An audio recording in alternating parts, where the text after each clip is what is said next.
we are going to discuss the concept of impulse.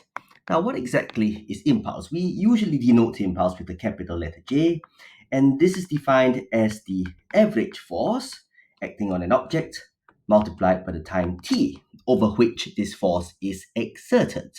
And so we commonly represent impulse, okay, when using an FT graph.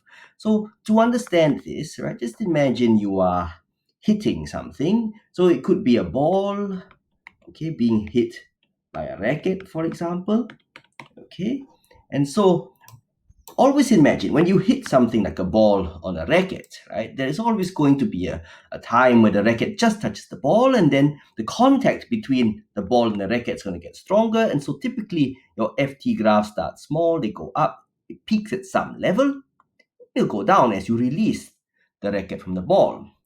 And so remember, while impulse is F average times t, if we have a force that moves around like so, the more general way to think of impulse is indeed the integral of F dt, or in physics terms, the area under the FT graph. So what exactly is the significance of impulse? And this is where we need to have a more simple understanding of what impulse really is.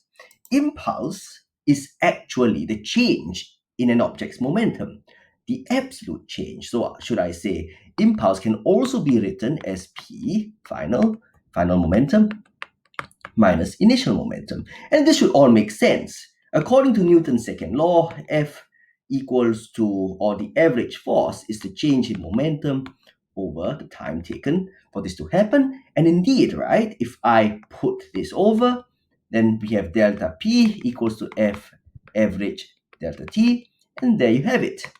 Impulse is the change in momentum.